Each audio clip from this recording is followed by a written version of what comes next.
आप सभी सुधी वृंद को मेरा बहुत बहुत स्वागत। भीषण गर्मी में भी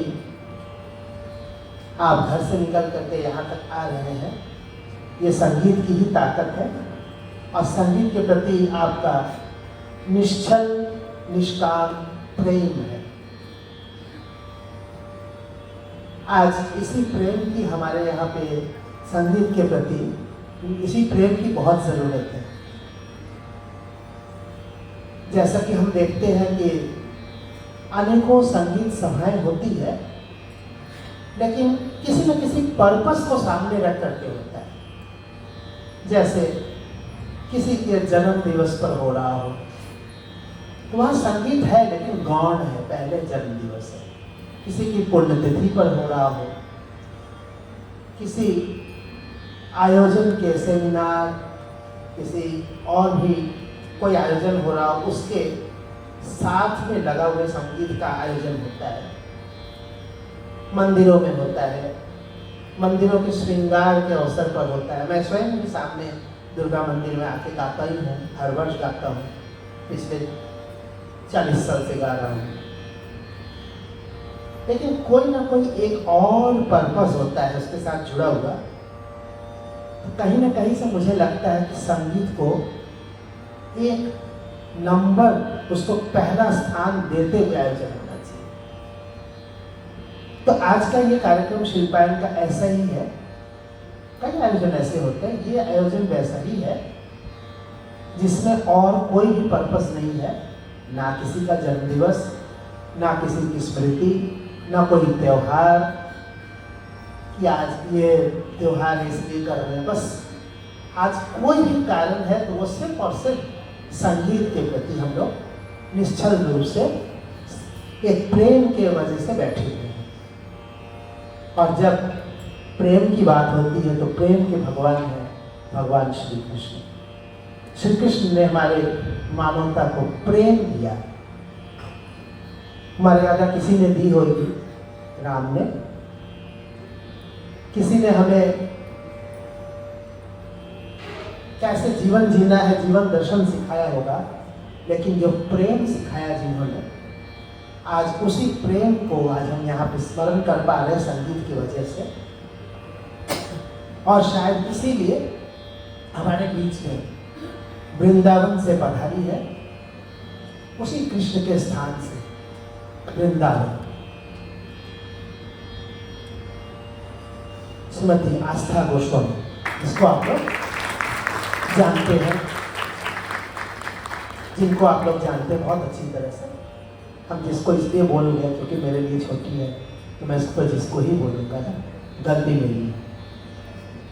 और साथ में कलकत्ता से पंडित असीम चौधरी, जो कि हमारे शिल्पायन के बहुत परिचित भी हैं, बहुत प्रिय भी हैं। लेकिन सबसे बड़ी बात है कि शिल्पायन उनको बड़ा प्रिय है। ये खास बात है।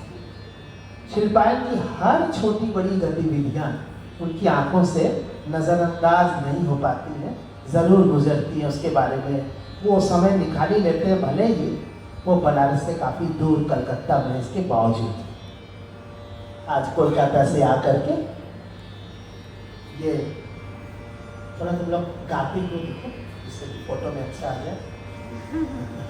हाँ, थोड़ा ऐसा लगे तो गा रहे हैं। हाँ, बहुत अच्छा करना पड़ता है बेटा। अभी थोड़े दिन बाद जो कभी जयमाल भी देखोगे, ऐसे ही करना पड़ेगा। हाथ में माला लेके खड़े रहोगे, कहा जाएगा 1 मिनट रुकिए। हाँ, बहुत क्या बात। तो मैंने थोड़ी देर पहले जो अपनी सूचना थी उसमें मैंने लिखा था वृंदावन और बंगाल, उसके बारे में मैं बाद में बात करूंगा।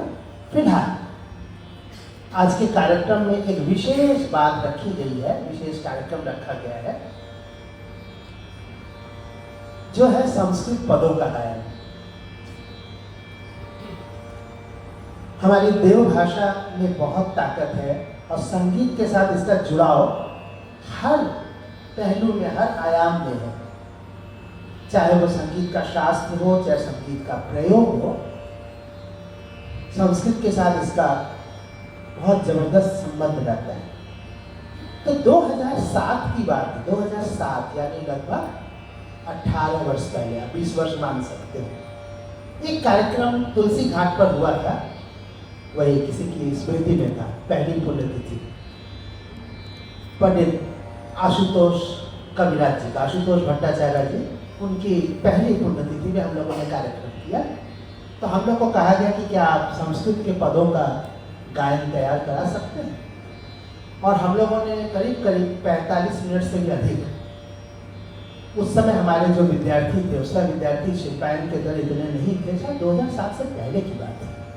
खैर, वहाँ पे जो आप शिल्पायन का इस समय परिसर देख रहे हैं, वहाँ तो नहीं ही आया था, मेरे घर में चलता था, कहीं और भी थे। तो संस्कृत के कितने अच्छे अच्छे पदों को हम लोगों ने प्रस्तुत किया, और पहली बार मैं इसलिए कर रहा हूँ कि आजकल बहुत होता है, आजकल ये नई बात नहीं रह गई है, लेकिन एक पहले प्रयोग के तौर पर संस्कृत के पदों के सस्वर गायन में कीबोर्ड का प्रयोग, गिटार का प्रयोग, और साथ में पखावज, तबला, ये सब भी साथ में किया गया था। और उस कार्यक्रम की सराहना हमने उन लोगों से ले ली जो बहुत ही रूढ़िवादी थे, जो बहुत ही परंपरावादी थे, जो थोड़ा सा भी संस्कृत पदों से हल्का फुल्का इधर से उधर हो जाता तो नाराज हो जाते थे।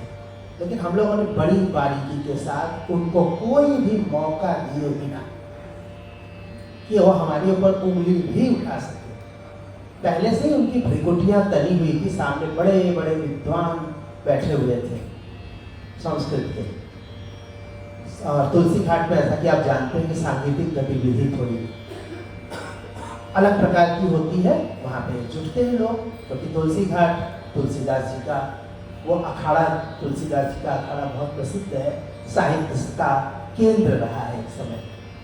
अभी उस स्थान पर जब इस कार्यक्रम को प्रस्तुत किया तो इतनी अधिक, बोले किस्सा सभी लोगों को अच्छा लगा ही, हम लोगों को भी बहुत अच्छा लगा। लेकिन बात धीरे धीरे जैसे समय जाता रहता है तो उस पर धूल चढ़ती चली जाती है। और एक समय आया जब हम लोग भूल चुके थे उसके बारे में, अचानक से एक बार लैपटॉप पुराना वाला ऑन हो गया और कहीं न कहीं से वो सामने हाजिर हो गया। जब उसमें किशोरी रागिनी, एक युवा सुकल्पा और बालक शुभंकर, बालक प्रतीक, साथ में तन्वी भी बहुत छोटी, और साथ में कितने लोगों को बताया उस समय जो लोग थे, तन्वी, प्रियंका, रुचि मिश्रा और प्रियंका भट्टाचार्य, तन्वी भट्टाचार्य, शुभंकर, प्रतीक, इस तरह से कम 10 लोग रहे होंगे। अभी देखेंगे वो वीडियो याद आएगा और कौन किसका नाम छूट गया। ये सारे लोग, सुकल्पा थी बहुत अच्छा उसमें वो कर रही थी, और हम बीच में बैठ करके हारमोनियम साथ में लेकर के कनेक्ट कर रहे थे और गा भी रहे थे। तो उसको देखने के बाद मुझे लगा कि अरे ये बात हम लोगों ने आगे क्यों नहीं कंटिन्यू की, ये तो बहुत ही अच्छा है, और काशी के लिए तो होना ही चाहिए। काशी तो देव भाषा की देवभूमि है, यहाँ पे तो जरूर होना चाहिए, तो संस्कृत का एक पीठ स्थान है। तो आज उसी के क्रम में हम लोगों ने थोड़ी कम तैयारी में ही 2 ही पद करवा रहे हैं, हालांकि उसमें तो कम से कम 10 पद थे अलग अलग, वो भी कभी कभी होता रहेगा। हमें लगता है कि उसका एक पूरा कार्यक्रम भी हम लोग करेंगे।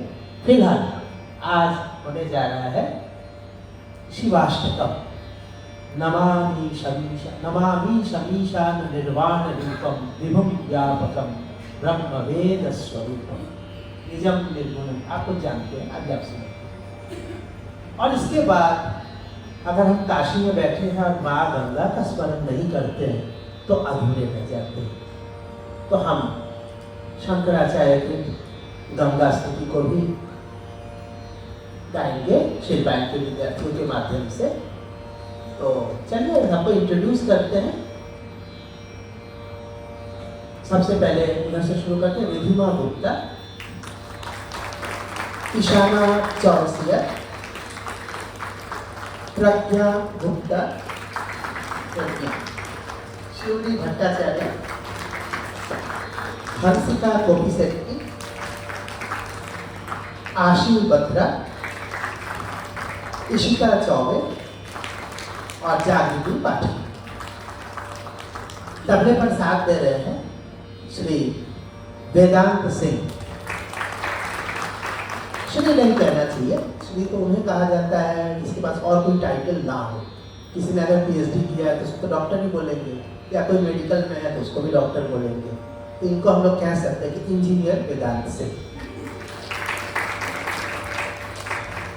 और हारमोनियम पर यहाँ पहले बजाएंगे। अच्छा, कई बार बजाए, ठीक है, तो सभी जानते ही हैं, जूलिया मुखर्जी। तो लीजिए आनंद लेते हैं शिवाष्टकम। संस्कृत का पद है, आप सोचेंगे पता नहीं किसका लिखा हुआ है, तो आपको बता दें ये तुलसीदास जी का लिखा हुआ, गोस्वामी तुलसीदास जी का लिखा हुआ ये पद बहुत ही प्रसिद्ध है। बनारस के एक जमाने में काफी लोग इसको जुबान पर रखते थे, याद रखते थे। तो आप लोग भी याद करिए। थोड़े दिन पहले हमने संस्कृत के पदों का एक रिकॉर्डिंग भी शेयर किया था, आपने देखा था? उसमें गुरुकुल में डाला था, शिल्पा के यूट्यूब चैनल में था। उसमें कम से कम आधा पौन घंटा, पता नहीं कितने सारे श्लोक हैं। आप लोग उसमें से कुछ याद हो गए ना तो बहुत अच्छा है, बिल्कुल याद करिए। तो दिमाग पर जोर डालिए, दिमाग पर जोर डालेंगे। रोज अगर एक एक श्लोक याद कर लेंगे तो समझ लीजिए कि आपका दिमाग बाद में कुछ भी करने के लिए तैयार हो जाएगा। संगीत में भी आप उतना ही आगे बढ़ेंगे। सबसे बड़ी चीज़ है दिमाग। उस दिमाग को आप अगर नहीं इस्तेमाल करते हैं ढंग से तो समझ लीजिए बाकी हाथ पैर होने का मतलब नहीं है। किसी के पास अगर दिमाग नहीं है तो उसको आप एक झाड़ू भी नहीं लगवा सकते ढंग से, संगीत तो बहुत दूर की बात है। इसलिए अपने मेमोरी को शार्प करिए, एक श्लोक पढ़िए, याद करिए, तो उसको देखिए कितना दिन आपको याद रहता है। हम लोग को बचपन के सीखे हुए श्लोक काफ़ी हद तक आज भी याद है, 60 साल 50 साल पहले के, 50 साल 45 साल पहले के। इसलिए ज़रूरत ये है कि आप अपने दिमाग पर, मेमोरी पर खूब जोर डालें, रोज एक एक श्लोक याद करें, उसको सुन करके। इसीलिए उसको अपलोड किया गया है। चलिए अब बात को बिना बढ़ाए शुरू करते हैं। नमामि शमीशान, शिव जी का स्मरण करते हैं, फिर गंगा जी का स्मरण।